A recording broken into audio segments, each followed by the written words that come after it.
Esto es El Popular en Radio, un encuentro semanal de información y análisis.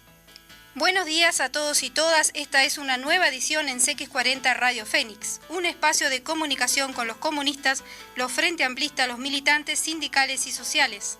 Y con todas las personas interesadas en la política y profundizar el proceso de cambios en nuestro país. Agradecemos todos los mensajes recibidos por mail, por teléfono y personalmente. Porque nadie te lo cuenta como nosotros. Esto es El Popular en Radio.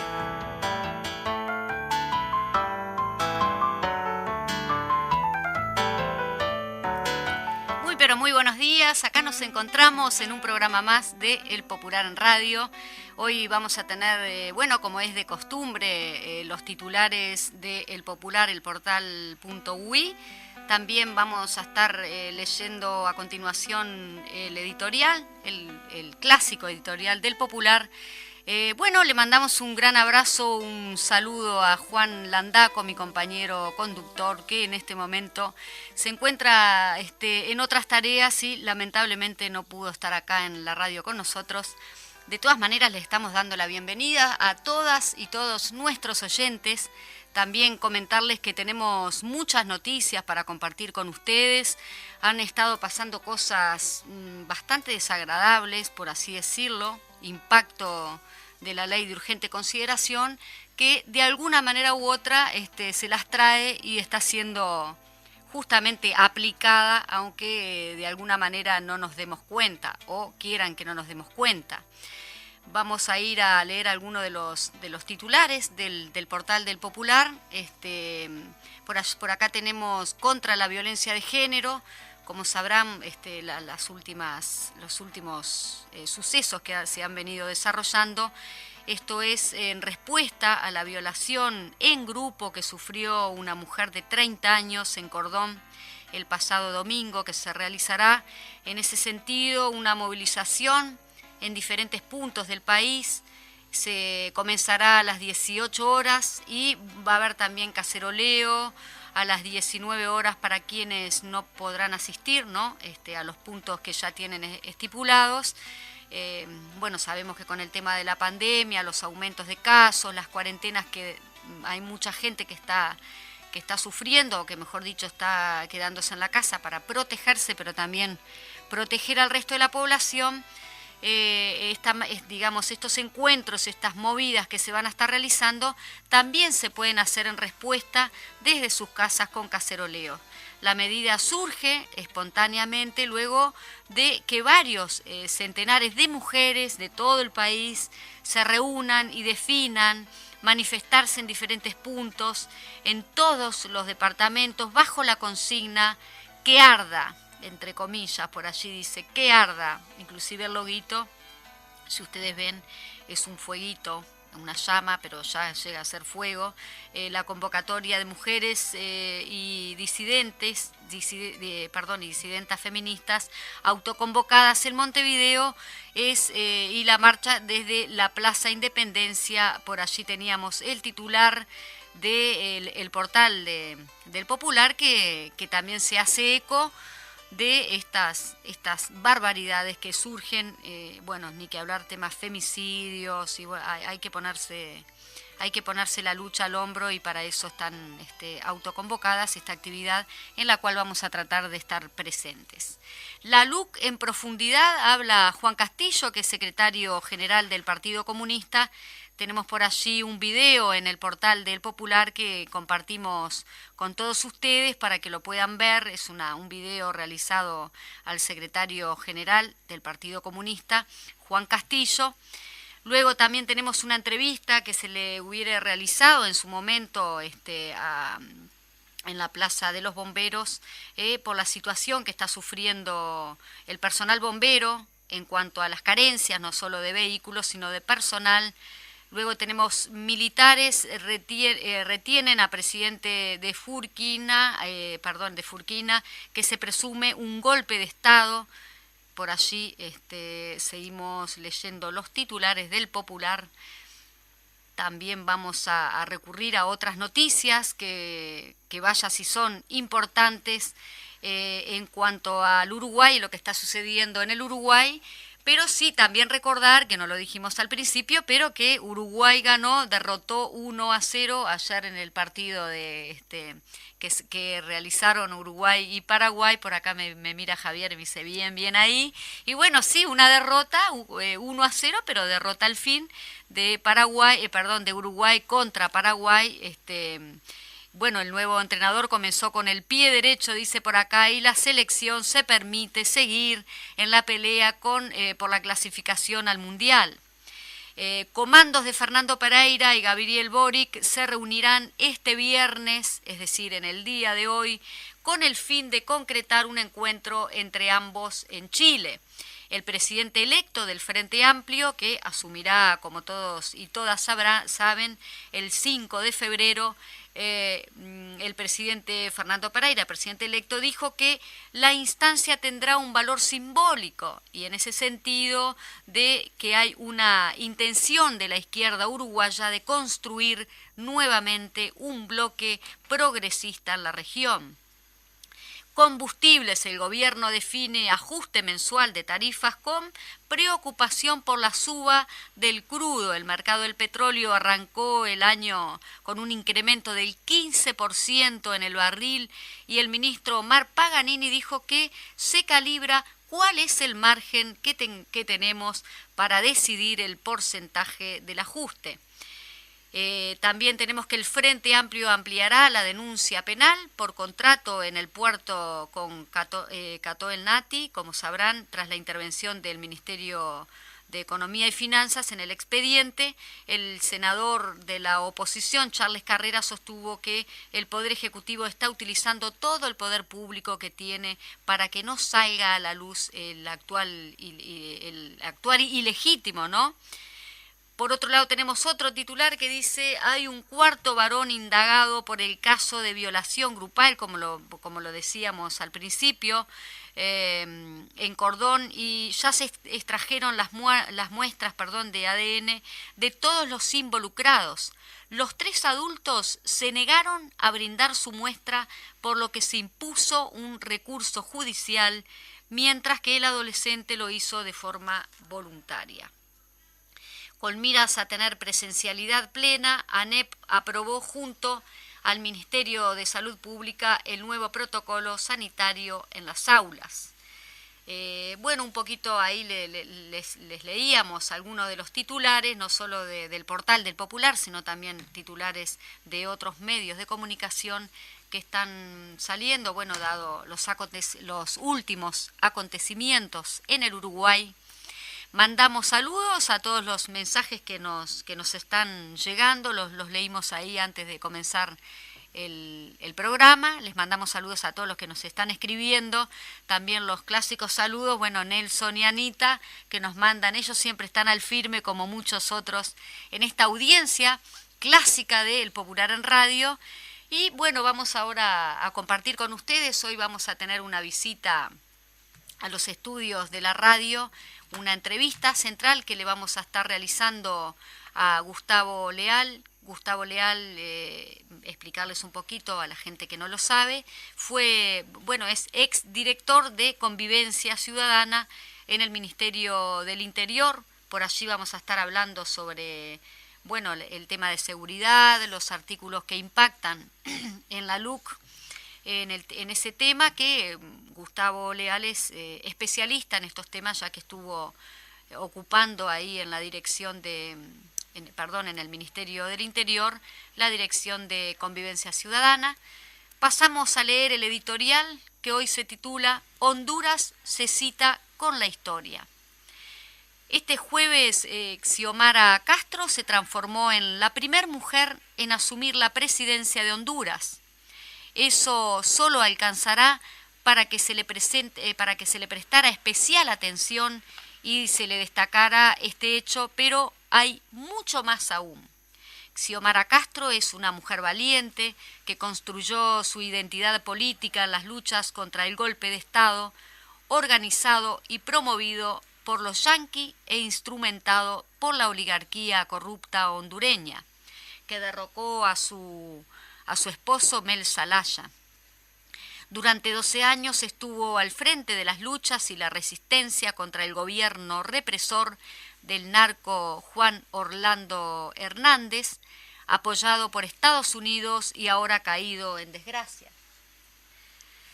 Es decir, al mismo tiempo de ser la primera mujer presidenta de la historia de Honduras, cosa que muchos resaltan y que además resulta imposible de obviar, Xiomara Castro también expresa el fin del ciclo de gobiernos golpistas, corruptos y represores abierto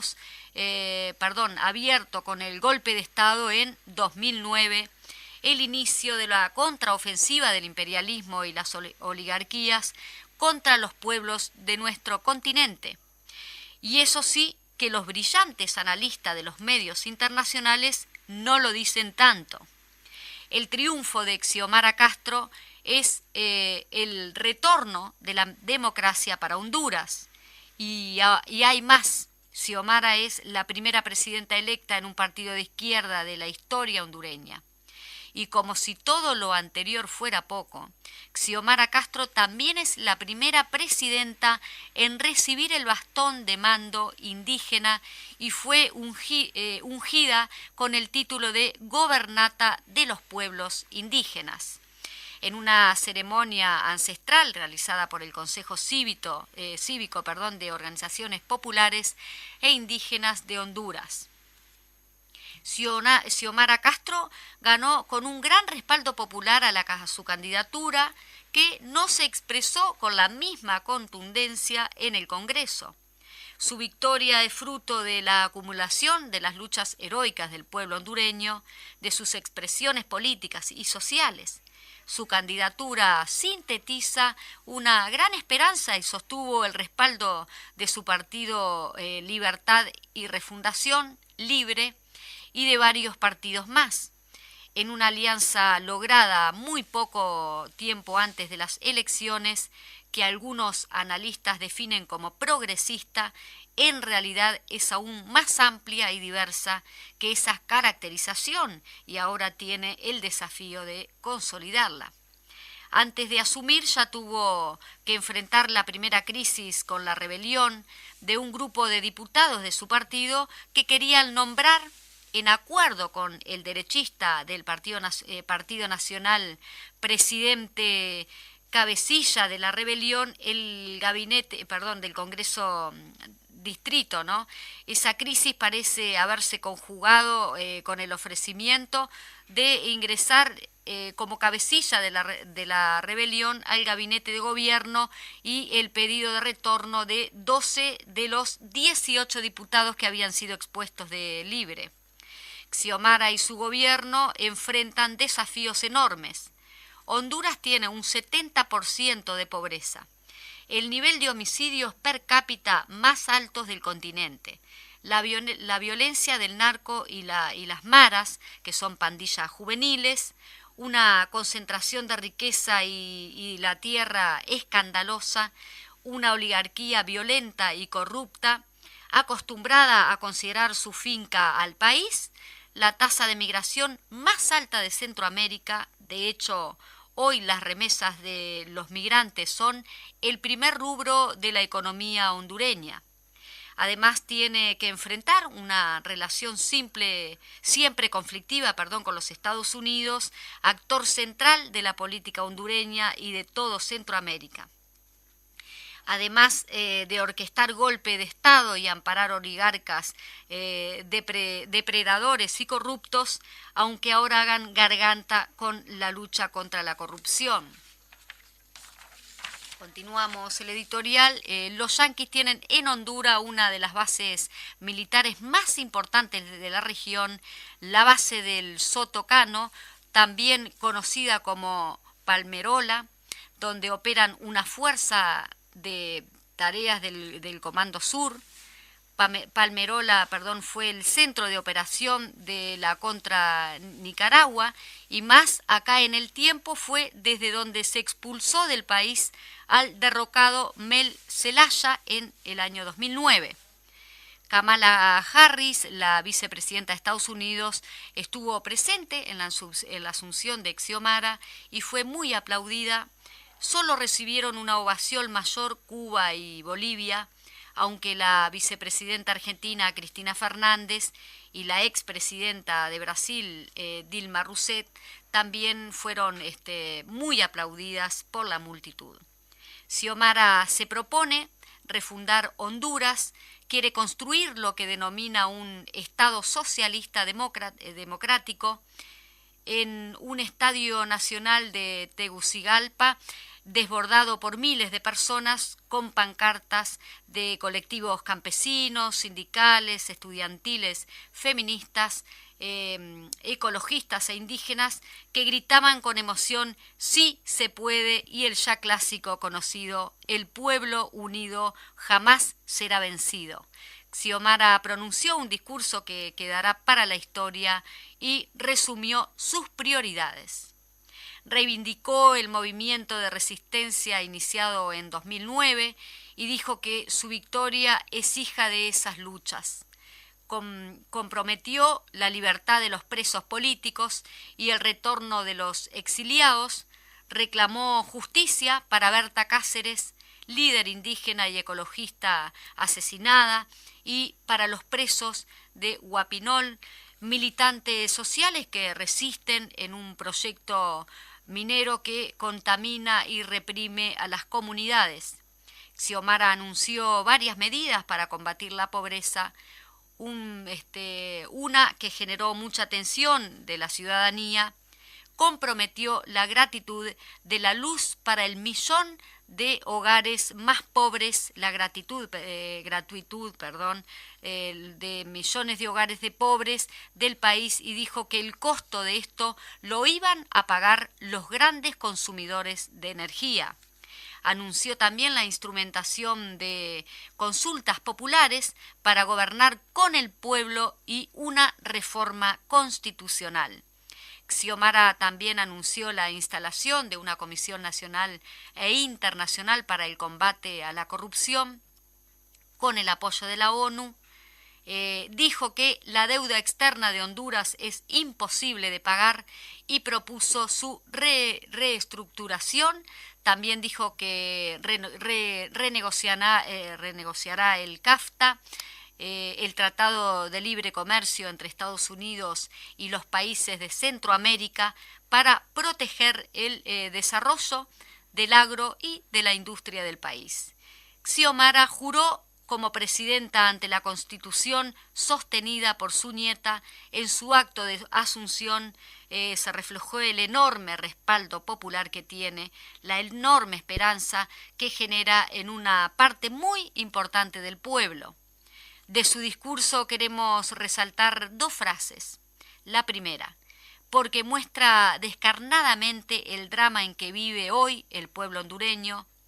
Dijo así: le daré todo el poder al pueblo, libertad para los presos políticos de Huapinol, justicia para Berta Cáceres, amnistía para los presos políticos y exiliados. Una ley de condena al golpe de Estado, no más secuestrados de la muerte, no más sicarios, no más crímenes organizados, no más violencia. Nos merecemos vivir en paz, dijo visiblemente emocionada. La segunda, al final de su discurso, con la voz quebrada y saludada por una enorme ovación de todo el Estado de pie: esta fecha quedará en nuestra historia como la de una generación que decidió ser libre. Nuestra visión del mundo antepone al ser humano sobre el mercado.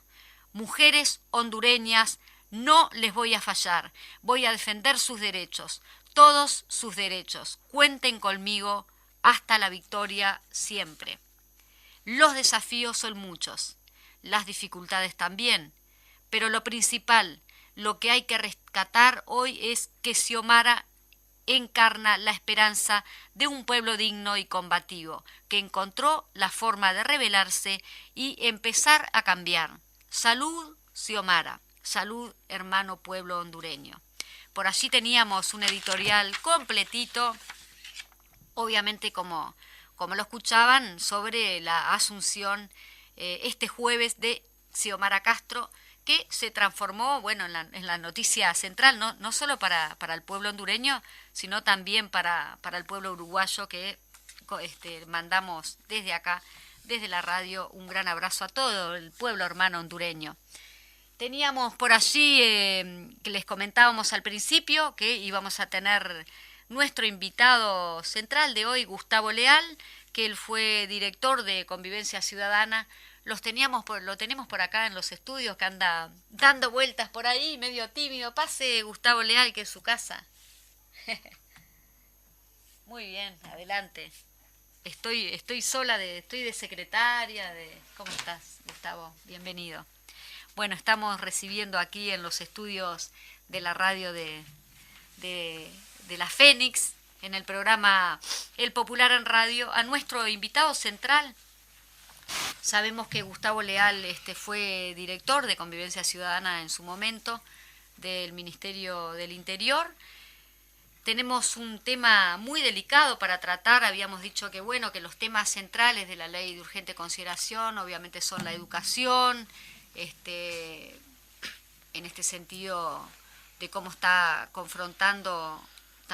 está confrontando con el gobierno central en este sentido, porque la educación se está viendo debilitada, en derechos también se está viendo debilitada la situación de las empresas públicas, pero teníamos también por allí para discutir en el día de hoy, más específicamente, el tema de la seguridad, que también se rompe los ojos con toda la represión que hemos estado viviendo. Han salido en pocos medios de prensa, porque obviamente los medios hegemónicos de prensa no lo están sacando, pero sí las represiones que están sufriendo nuestros representantes de los trabajadores.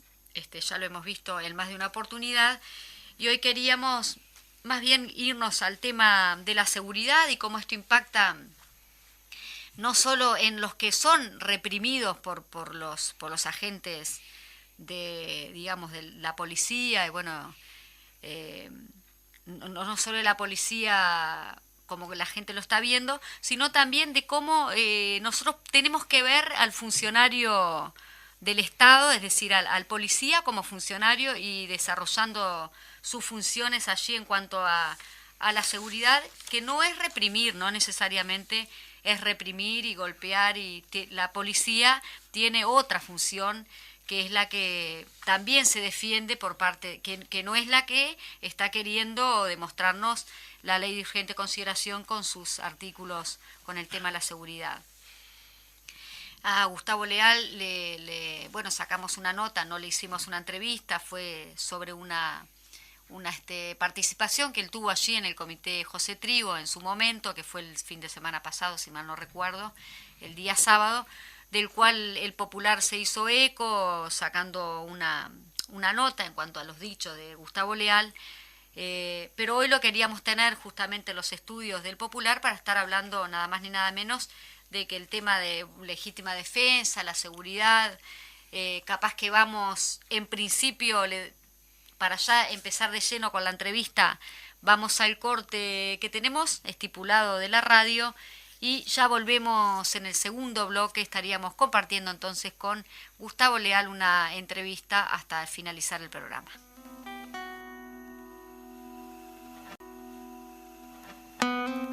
Bueno, muy bien, volvimos al aire. Acá estamos compartiendo los estudios con el sociólogo Gustavo Leal.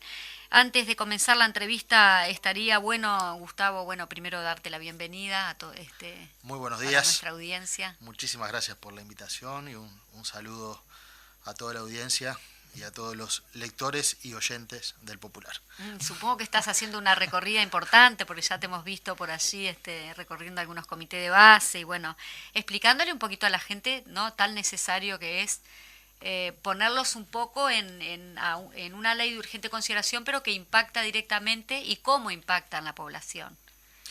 Sí, de hecho estoy haciendo recorridas, sobre todo a nivel de base, conversando con las organizaciones sociales y con los distintos sectores que están apoyando el referéndum, para de alguna manera poder compartir, escuchar y trazar algunos lineamientos sobre la forma de abordar de manera más didáctica, más simple, una discusión en torno a la ley de urgente consideración, que es una discusión bien compleja, porque es la primera vez que hay una ley de urgente consideración con tantos artículos y tan variados. Es decir, la ley de urgente consideración es un mecanismo que existe en el ordenamiento jurídico, de hecho fue utilizado por distintos gobiernos desde el retorno de la democracia.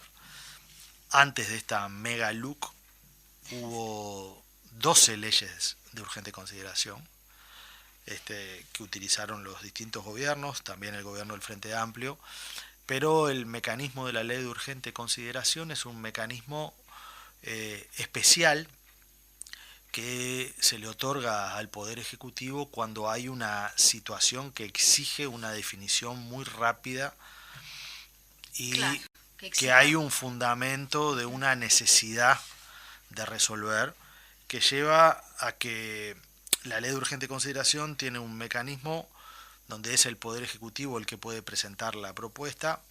Se trata en las dos cámaras, senadores o diputados, puede ingresar por cualquiera de las dos, y en la primera cámara donde ingresa tiene 45 días para tratarse.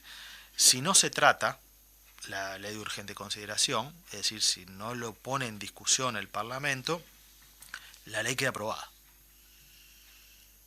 Ese es el mecanismo de urgente consideración. Entonces, y después pasa a la segunda cámara, donde tienen 30 días. Y después hay 15 días por las dudas de que si en la segunda cámara le hicieron alguna modificación, pase a la primera. Esto es un mecanismo totalmente excepcional, porque cualquier proyecto de ley que se presente en un parlamento, el mecanismo es que ingresa el proyecto y si no se trata, no queda aprobado. Sí.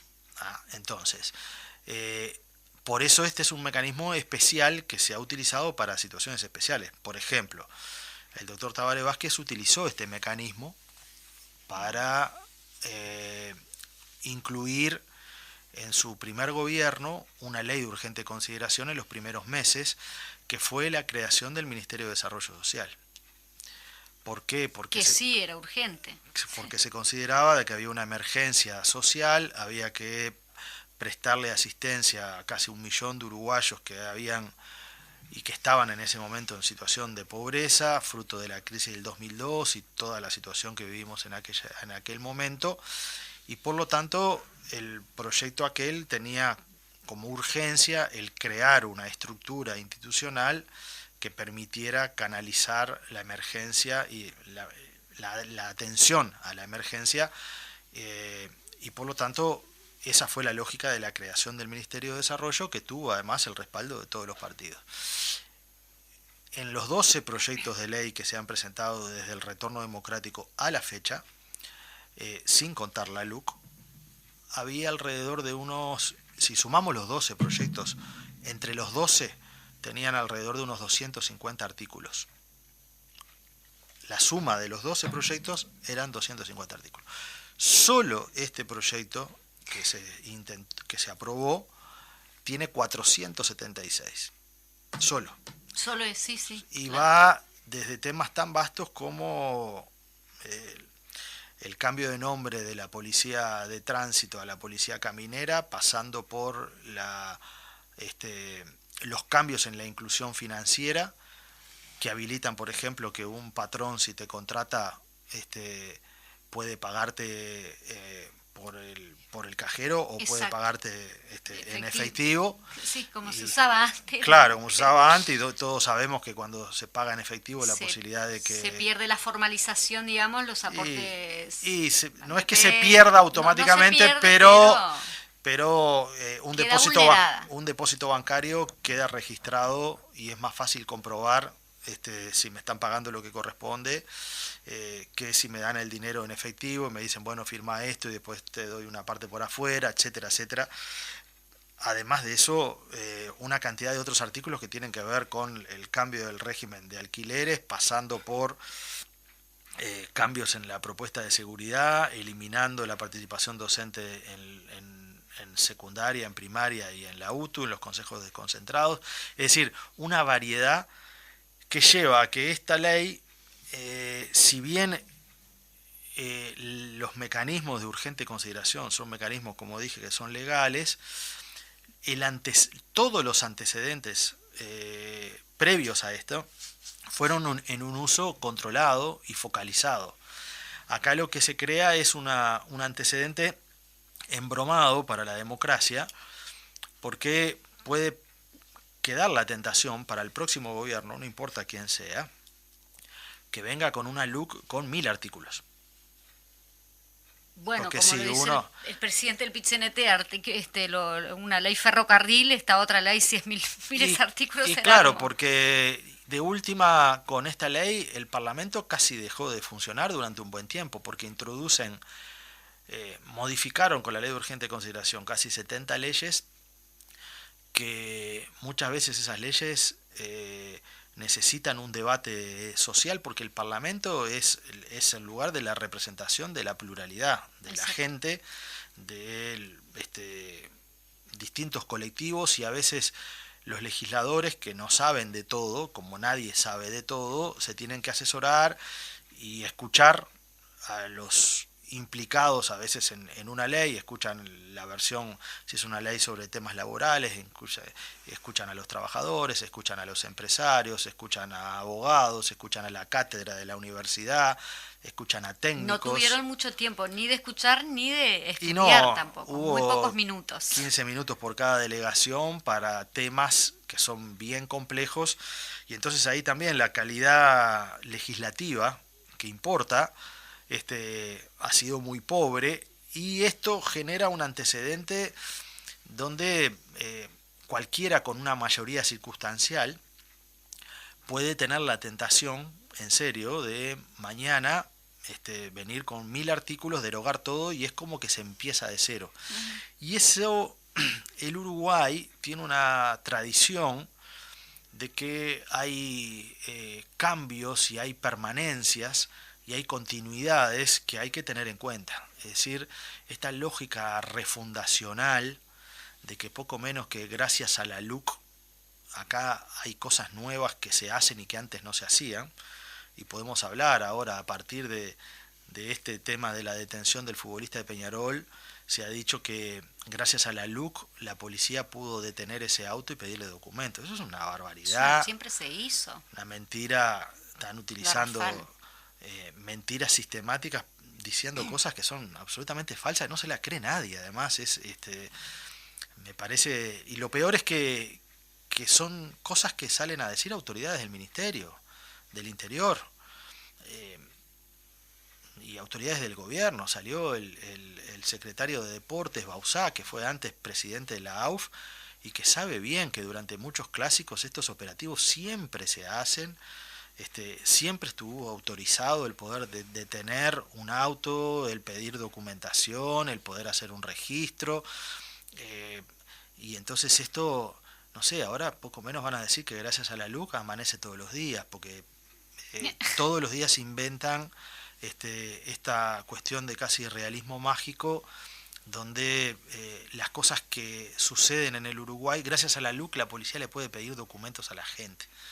Eso lo puede decir alguien que nació hace 2 meses, o alguien que nunca vivió en el Uruguay. O que no tiene memoria para atrás, ¿no? No, pero que nunca circuló por ningún lado, nunca lo paró la policía caminera o de tránsito en una ruta y le pidió documentos y le pidió los papeles del auto, nunca anduvo en una moto y lo paró un piquete policial pidiéndole la documentación. Es decir, gente que dice esas cosas pensando en que la mentira sistemática puede engañar. Y la verdad de que hay fenómenos donde uno puede mentir siempre y cuando no sea algo que la gente conozca por su vida cotidiana. Entonces uno puede hacer una mentira de un tema donde capaz que la gente no tiene un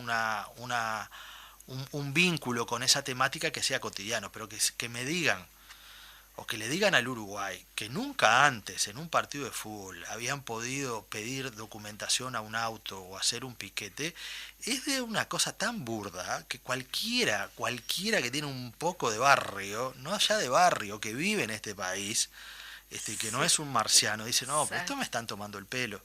Entonces, creo que las mentiras sistemáticas del gobierno, cual Pinocho, le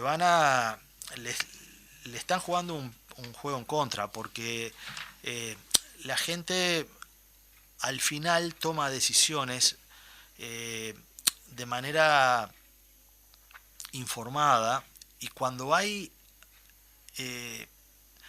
a veces un exceso de pasarse de la raya en los argumentos, ese es un exceso de querer, como se dice en el fútbol, pizarrear, la gente al final se termina enojando. Y me parece que esto que han dicho ahora de lo del jugador es un buen ejemplo, ¿no? Porque quieren utilizar un hecho donde la policía sistemáticamente ha trabajado de esa manera, y quieren utilizar a la policía para la política. Eso es lo peor. Sí, en cuanto a eso, Gustavo, justamente sin cortarte en el hilo de la conversación, pero una de las argumentaciones también que quieren como hacernos creer es que, bueno, que es el Frente Amplio en contra del gobierno y no el Frente Amplio, o mejor dicho, las organizaciones sociales, el pueblo, la gente que reivindica el no a la privatización de la educación, el no, perdón, vamos a ir por el sí, ¿no? El sí a derogar los 135 artículos. Y en ese sentido hay un claro ejemplo en cuanto a la intervención que tuvo en su momento el director del Instituto de Derecho Penal y Criminología, cuando lo llaman al Parlamento y que se estaba discutiendo ese proyecto de ley el proyecto de ley de urgente consideración, Germán Aller. Y en ese sentido tenemos una intervención que está colgada en internet y que pueden cualquier persona acceder, en lo cual él da las gracias porque fue invitado, ¿no? Por lo tanto, no haré, porque quiero como no leer toda la intervención, pero sí como puntos específicos. Como ustedes bien saben, el Instituto de la Facultad de Derecho de la Universidad de la República se ha pronunciado ya en diversas ocasiones, por lo tanto, 2 formalmente y otras informales, expresando su rechazo total al articulado que compromete los temas de seguridad y derecho penal. Por acá lo decía él, es decir, que estamos hablando de la Facultad de Derecho Penal, y eso era cuando se estaba realmente discutiendo, o mejor dicho, el poco tiempo que tuvieron para discutir. Quiero decir que de ninguna manera estamos alineados a un partido político, dice, todos votamos como cualquier ciudadano, pero al momento de verter nuestras opiniones, supongo que ninguno de nosotros lo hace desde su perspectiva ideológica política. Lo que sí nos preocupa particularmente son las líneas político-criminales que plantea este proyecto de ley de urgente consideración. Uh-huh. No lo está diciendo un frente amplista en el Parlamento, ¿no? No, de hecho las cátedras de Derecho Penal, la Asociación de Funcionarios y del Poder de la Fiscalía, o los fiscales, en realidad muchos fiscales han objetado en algún momento alguna de las normas por lo que se le llama la dosimetría penal, porque hay algunas de estas normas que ponen el foco en el aumento de penas en algunas penas y dejan fuera del foco a otras. Entonces eso genera circunstancias como las que se han denunciado, de que una persona que a veces es forzada para ingresar, o a veces lo ingresa, intenta ingresar, no sé, 30 gramos de marihuana en una cárcel, hoy le dan en forma fija un mínimo de 4 años de prisión, y alguien que ha intentado llevar droga en toneladas a Europa 2 años. Tiene una pena muchísimo menor. Entonces, Mucho menor. ese tipo de cosas, cuando se legisla así para la tribuna, es lo que la Facultad de Derecho habla de la política criminal. Una política criminal implica tener un orden de prioridades, tener esto que se llama la dosimetría penal, es cuál es la dosimetría, viene de dosis, pero tiene que ver con cuál es la carga penal que se le da a cada delito, y eso está en función de una visión que uno tiene. El Uruguay, de hecho, muchas veces tiene una mayor carga penal a los delitos contra la propiedad que contra la vida. Y entonces, una política criminal siempre es una opción sobre cuáles son los valores que una sociedad defiende. Si uno pone en el eje de la defensa de la vida, los delitos en torno o contra la vida deberían ser proporcionalmente más penados que otro tipo de delitos. Lo que hemos tenido aquí a lo largo de la historia en el Uruguay es que a veces se legisla, y esto la Facultad de Derecho y muchos de los penalistas lo han explicado muy bien, a el auge de la tribuna o de hechos circunstanciales que conmueven a la opinión pública. Entonces sucede un hecho determinado y quieren aumentar las penas para determinado hecho. Sucede otro hecho y toda la discusión se vuelca en aumentar las penas. Entonces nunca ha habido una reforma global que tenga una mirada más o menos ordenada, y la LUC lo que hace es entrar en esa dinámica. Y se ha dicho, por ejemplo, que gracias a la LUC se ha transformado como una especie de muletilla, ¿no? Por eso yo dije hoy recién, van a terminar diciendo que gracias a la LUC amanece todos los días, porque le han querido cargar a la LUC una cantidad de cosas que no tienen nada que ver con la LUC. Por ejemplo, en seguridad dicen gracias a la LUC bajaron los delitos. ¿Sí? Sí, ya se ha mencionado, el ministro del Interior justamente dio en esa estadística falsa o no dicha toda. Bueno, este ministro del Interior dice eso, porque Larrañaga cuando fue ministro no decía eso. Y es importante tenerlo en cuenta.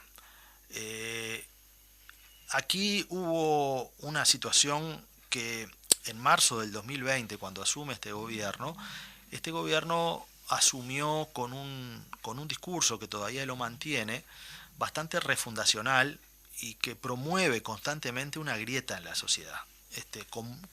Promueve desde el gobierno un enfrentamiento, de lo que era el gobierno anterior con este gobierno. Permanentemente está tratando de trazar una línea de división en la sociedad. Y recuerdo que cuando asumió Larrañaga, él decía de que la política de seguridad se iba a basar en lo que él consideraba que tenía que ser el respaldo a la policía. Él decía, esta es la misma policía, son los mismos efectivos, tienen la misma tecnología, pero acá lo que va a cambiar es el respaldo a la policía. Y entonces, él tratando de querer demostrar que había resultados, ya en marzo, finales de marzo del año 2020, él decía de que gracias a ese nuevo ímpetu, ese nuevo respaldo, había cambios y habían bajado los delitos. Y se apuraron ya en presentar estadísticas del primer mes, que están en internet, están en las conferencias de prensa que hicieron. En el segundo mes, estamos hablando de abril del año 2020, dijeron, bueno, en los 60 primeros días de este gobierno ya se notan cambios en la seguridad y ya bajaron los delitos. En el tercer mes volvieron a repetir eso en el contexto de lo que son siempre las evaluaciones de los 100 primeros días de gobierno, que es como un número mágico donde siempre se dice, bueno, ¿qué es lo que pasó en estos primeros 100 días? Claro. Y ellos sacaron una serie de estadísticas y después, en el mes de junio, publicaron estadísticas de los primeros 4 meses de gobierno. Y entonces instalaron este sistema de esta estadística que no es la estadística de un cuatrimestre. El cuatrimestre en cualquier lugar, que es enero, febrero, marzo, abril. Bueno, el cuatrimestre del gobierno era marzo, abril, mayo y junio. En esos 4 meses, ellos publicaron una serie de datos, estoy hablando del año 2020, diciendo de que los delitos habían bajado, que habían bajado las rapiñas un 16% y los hurtos un 18 o un 19%. Y entonces yo digo, bueno, efectivamente en el mes de marzo sucedió algo que impactó en la baja de los delitos, que no fue el 1 de marzo, sino fue el 13 de marzo, que fue cuando se decretó la emergencia sanitaria. Uh-huh. Pero tengamos en cuenta que esa baja que el gobierno hablaba y demostró en números de ese porcentaje de delitos que ocurrió en marzo, en abril, en mayo y en junio del 2020, ocurrió cuando la LUC no existía. No había LUC, porque la LUC ingresó en el Parlamento en el mes de abril uh-huh. y se terminó de aprobar en julio.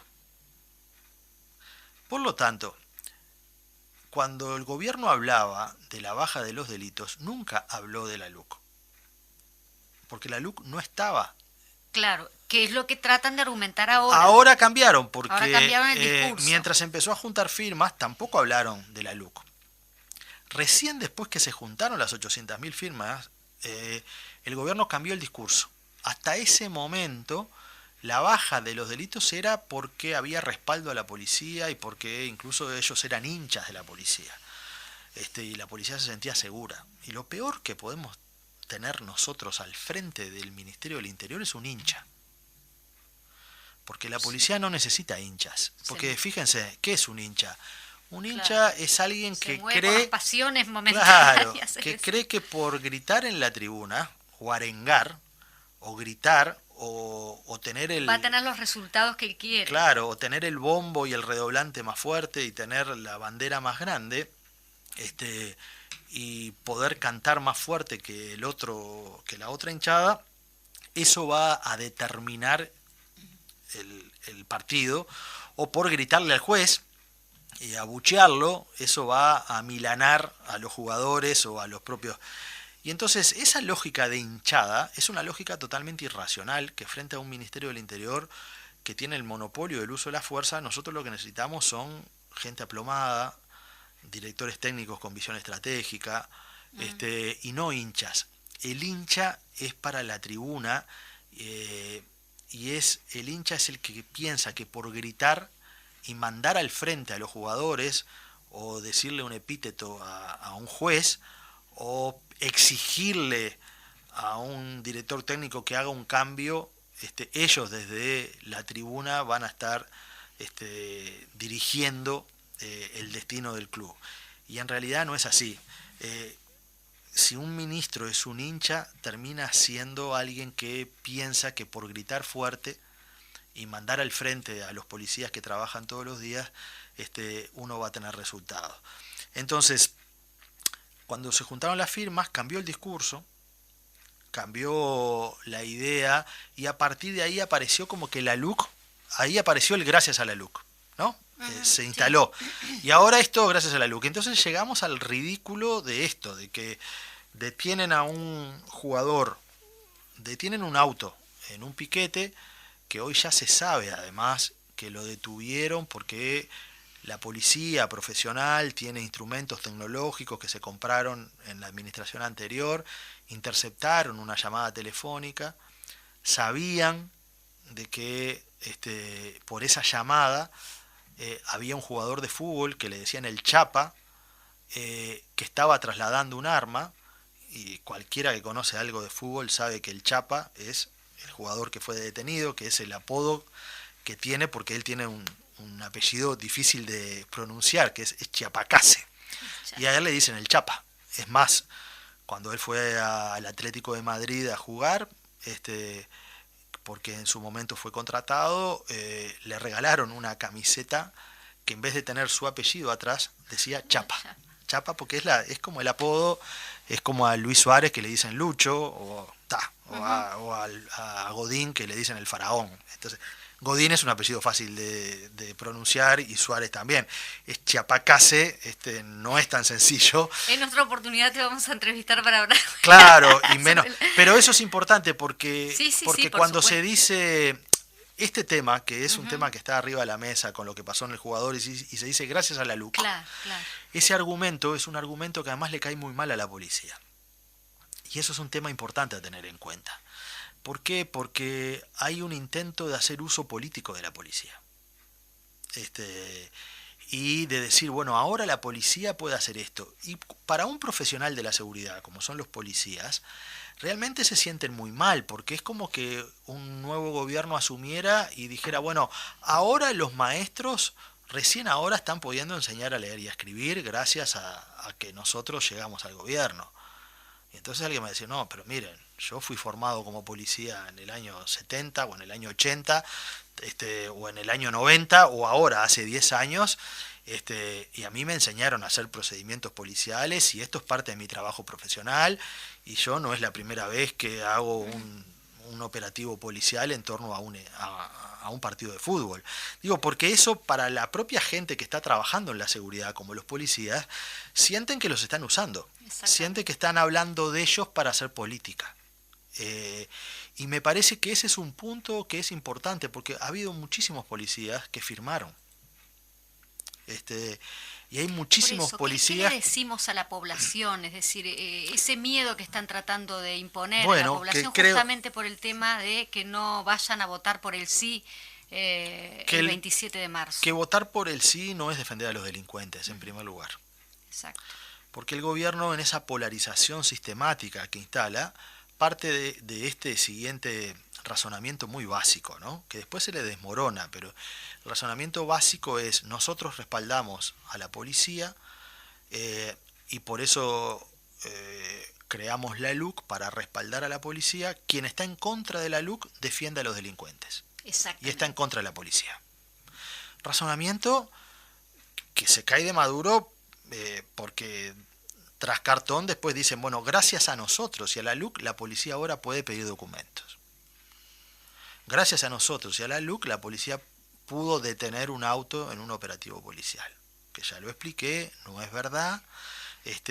Entonces, creo que nosotros no tenemos que ir a un debate que favorezca la grieta en la sociedad. Tenemos que tratar de poner argumentos y hablar tranquilos, porque la gente, cuando hay argumentos de grieta, al final termina pasando por el cernidor y se da cuenta que esos argumentos tan burdos... Pero son para generar miedo también. Son para generar miedo. Bueno el tema del miedo en la está sociedad. No está bueno generar miedo, pero eso es una responsabilidad que la tiene que cargar la mochila del gobierno. Es el gobierno que está intentando generar miedo, pero a veces con ejemplos que terminan siendo de risa. Porque yo te agito el cuco y después el cuco me termina dando gracia y risa, como es, bueno, si se deroga la LUC, la policía no va a poder pedir documentos. Entonces, si me quedo con esa frase, eso me puede dar miedo como ciudadano para decir, bueno, voy a estar mucho más inseguro, ¿cómo que la policía no va a poder pedir documentos? Y después uno dice, no, pero esto no es verdad. Si se deroga la LUC, no se va a poder hacer ningún control policial más en un estadio. Pero ¿y cómo? Si antes de la LUC siempre se hicieron. Sí, pero además es simplemente buscar en Google no está dentro de los artículos de la LUC hacer eso tampoco. No, claro, pero los procedimientos, ese tipo de procedimientos policiales, yo creo que lo que quiere el gobierno es que la gente que está a favor del sí, los promotores del sí, ingresen a esta discusión en el barro, ¿no? A tratar de polemizar, porque permanentemente tiran información falsa para enredar la discusión. Y me parece que la lógica tiene que ser la calma y tiene que apelar a la memoria de la gente. Es decir, ¿a usted le parece que es razonable decir de que por primera vez en 2 años la policía puede parar un auto y pedirle documentación? ¿Nunca le pasó a usted que en una ruta lo parara la policía caminera y le pidiera documentos del auto? ¿Eso qué era? ¿Era ilegal? ¿Nunca supo usted que en los partidos siempre se hacen controles de las hinchadas previamente, que se los revisa, que revisan los ómnibus de las hinchadas, que los paran. Hay cientos de filmaciones, cientos de horas de filmación y de reportes de periodistas que pero está inundada la prensa, pero no es de hace un día, esto sucedió siempre. Entonces, y hay tanta gente que va al estadio o que ha ido, hay tanta gente que circula por las carreteras y que en algún momento lo puede haber parado la caminera, que al final esa mentira, que termina siendo un intento de instalar el miedo, se termina transformando en un absurdo. Estaría bueno que los grupos de murgas utilizaran claro, esa... donde al final de la mentira te terminás riendo, decís vos, pero si no este tocamos, es el argumento, no tocamos realmente... el tema, Gustavo, porque también no nos está dando el tiempo, estamos casi llegando a las 12, programa, bueno... A la una. A la una. Miré estoy con el reloj enfrente, vi la agujita ya llegando a las 12, pero que tampoco tocamos el tema, obviamente que es un tema para desarrollar muy a fondo con una infinidad de artículos que son totalmente retrógrados, pero tampoco hablamos sobre los retirados que van a poder también, que podrán tener la potestad de hacer el trabajo que están haciendo los policías, digamos, que están en actividad. Sí, esto lo explico rapidito, sé que falta menos de un minuto, pero es simplemente plantear que hay un artículo, hay dos artículos. Capaz que podemos convocar a la gente a leer determinados artículos. Los artículos 64 y 65, exacto, que son los que se quieren impugnar, entre otros, que son los malos artículos. En primer lugar, acá hay que tener en cuenta que... en realidad todos son claro, pero la LUC el gobierno en esa grieta quiere instalar la idea de que los que están promoviendo y estamos promoviendo el voto del sí, nos negamos a todo y somos los negativos. Y no es verdad, porque la ley tiene 476 artículos y lo que se ha dicho es que hay 135 que son inadmisibles. Es decir, que es el 25%. O sea que tampoco es cierto esto de que acá nos estamos negando por negarnos, por poner el palo en la rueda. Porque nadie quiere que al Uruguay le vaya mal, ni ponerle el palo en la rueda. Tampoco dio tiempo para estudiar todos esos que quedaron atrás también. Claro, bueno, pero lo que está objetándose son 135. Menos... Entonces, de esos 135, nosotros en seguridad lo que queremos es que haya una policía pública y del Estado. Y hay uno de esos artículos que habilita la posibilidad que retirados policiales, que quiere decir que personas que ya no pertenecen a la policía, que en algún momento trabajaron de policía, y que en número, en cantidad, hay más retirados policiales que policías en actividad. Estamos hablando de policía, no de militares. No, de policías. Bien. Que hoy que están retirados, y para ser retirado policial simplemente uno tiene que haber estado trabajando en la policía en algún momento. Capaz que una persona hoy tiene 50 años, ingresó a la policía a los 18, a los 30 se fue y pasó a trabajar en otra cosa, pero mantiene la condición de retirado. Capaz que no se puede jubilar de policía porque no le acumulan esos años. Sí, pero es retirado. Pero es retirado, entonces después junta los años de distintas cajas y se jubila por donde tenga más años. Pero que todos esos retirados ahora puedan portar armas en la calle y que puedan hacer procedimientos policiales cuando crean que hay un delito. Entonces, eso implicaría una lógica del Far West en la sociedad. Una lógica donde no es la institución estatal, pública, policía, que es una institución que nosotros defendemos, y defendemos como defendemos la educación pública, como defendemos la salud pública, de todos, ¿no? Defendemos la seguridad pública, pero una seguridad que tiene que tener funcionarios públicos estatales. Esto otro es un camino donde se va a dotar a todos los retirados policiales a que puedan hacer procedimientos policiales cuando crean procedimientos con carácter policial, es decir, puedan detener a una persona, cuando entiendan que hay un delito que está en curso. Cuando ellos entiendan. Cuando ellos entiendan que hay un delito que está en curso. Entonces van a poder detener a una persona, van a poder hacer una cantidad de procedimientos, y eso creo que instala una lógica de debilitamiento y de desprofesionalización de la policía. Bueno, yo creo que nos quedamos cortos, obviamente es un tema a desarrollar con más profundidad, hay más artículos, está la legítima defensa, la resistencia al arresto, las circunstancias graves en encubrimiento, delitos contra la propiedad de muebles o inmuebles, agravios a la autoridad pública, etcétera. Muchos artículos que obviamente con media hora no lo podemos abarcar todos, pero estos micrófonos quedan abiertos para cuando al sociólogo Gustavo Leal se le que le parezca que puede volver a visitarnos. Te damos las gracias por haber estado y obviamente abiertos a... Bueno, muchas gracias, sé que nos pasamos de tiempo, pido disculpas a la radio, y un saludo a toda la audiencia. Muy bien, nos estamos encontrando el próximo viernes, como siempre de 12 a 1 en el Clásico Popular en Radio. Chau, chau.